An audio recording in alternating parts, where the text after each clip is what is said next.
nivel de la comunidad internacional, hay obligaciones que dentro del Estado corresponden al Poder Ejecutivo, hay otras que corresponden al Poder Legislativo, pero hay otras que corresponden al Poder Judicial.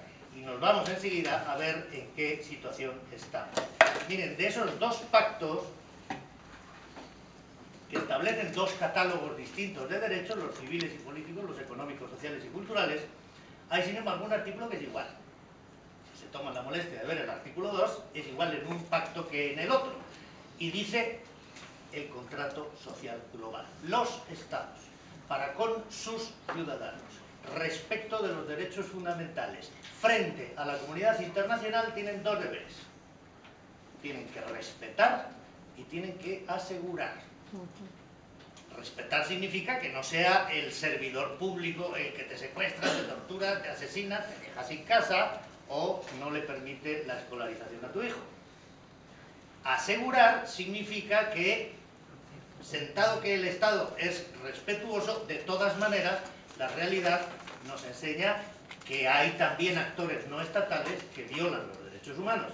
Cuando eso ocurre, primero, antes de que ocurra, el Estado tiene que prevenir. Y si fracasa en la prevención, tiene que remediar. Y respecto de las violaciones que hemos incluido en los catálogos de conductas prohibidas, que llamamos Código Penal, el Estado tiene que investigar, perseguir, castigar y reparar. Yo comprendo que son muchos infinitivos, pero... Y nosotros tenemos un poder judicial que es heredero de nuestra historia reciente, no menos que nuestros políticos, o nuestros empresarios, o la policía, o el ejército, el resto de instituciones públicas y privadas. Nuestra banca es la misma que era en los años 40 y 50. La Iglesia, obviamente, es la misma, el ejército es el mismo, y los jueces también son los mismos. Naturalmente ha habido una evolución. Y en esa evolución también hay algunos parteaguas importantes. Sabéis, aunque erais muy jóvenes, y muchos seguramente no habréis siquiera nacido, que entre 1975, cuando se murió el general Franco, y 1977, cuando hubo las primeras elecciones democráticas, después de más de 40 años, se realizó aquello que conocemos como la transición política, la transición democrática. Y luego, en 1977, esos actores de la transición democrática, que tenían un importante sentido de la reconciliación, de la convivencia, y que no querían hacer persistir el conflicto, sino más bien dejarlo atrás, decidieron incorporarnos como alumnos retrasados, pero con muy buenas intenciones, a ese ámbito del derecho internacional del que habíamos estado sin ir a clase 40 años. Y en abril de 1977 España ratificó el Pacto de Derechos Civiles y Políticos y contrajo desde ese día una serie de obligaciones, como decíamos antes, para con sus ciudadanos frente a la comunidad internacional. Y después, como señalaba la pregunta del amigo que nos acompaña en la segunda fila, en octubre de 1977, en ese esfuerzo de reconciliación, aprobaron la ley de amnistía.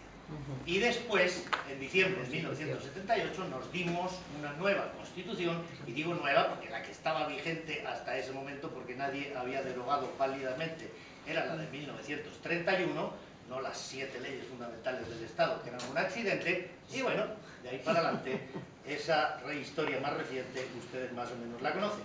Y en el Poder Judicial se produjo una evolución paralela a la que se produjo en las demás instituciones del Estado. Unas fueron más reformadas que otras, otras fueron más modificadas respecto de lo que hacían antes y pasaron a hacer después, pero hay una cierta continuidad y hay una cierta reforma.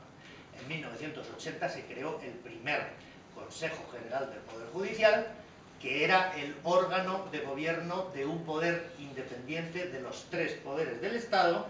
En 1985 se aprobó, mejor dicho, una nueva ley orgánica del Poder Judicial, porque la que teníamos vigente era de 1870.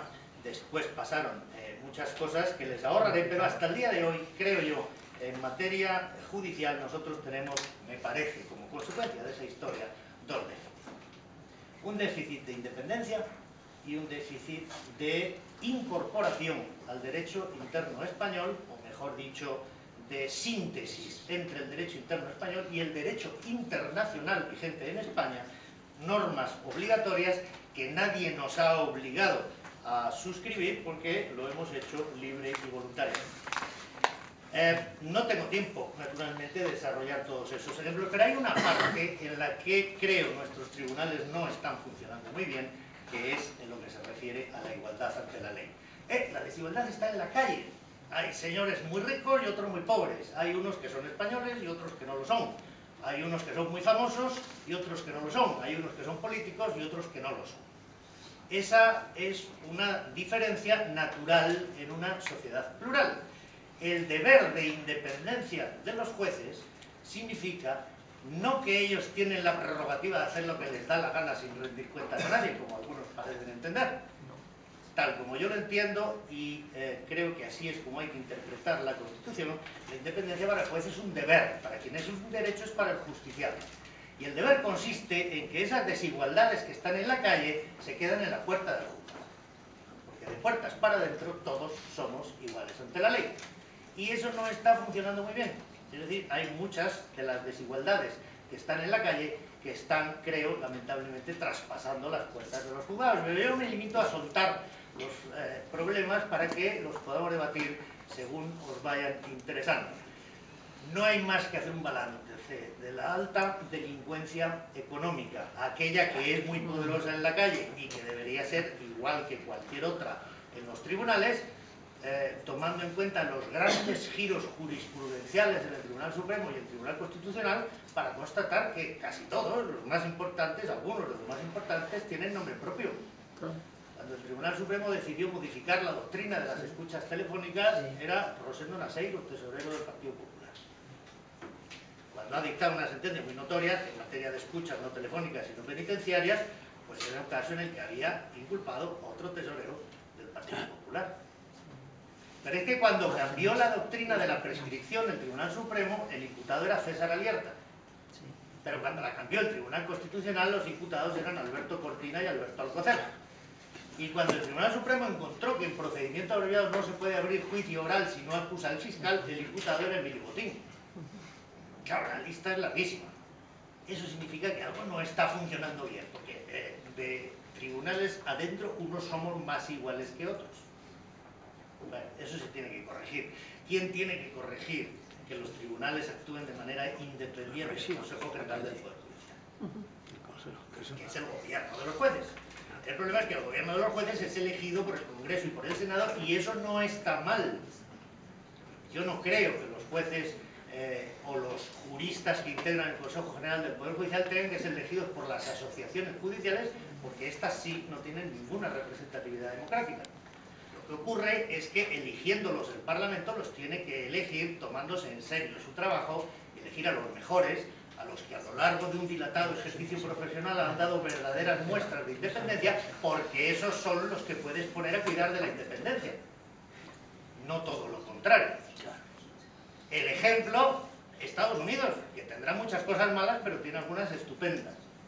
La juez Sonia Sotomayor, que es la última magistrada que ha ingresado al Tribunal Supremo de los Estados Unidos, estuvo 3 días enteros, desde por la mañana hasta por la noche, respondiendo preguntas sobre toda su vida profesional y privada, antes de que la permitieran acceder al puesto para el que había sido designada por el presidente.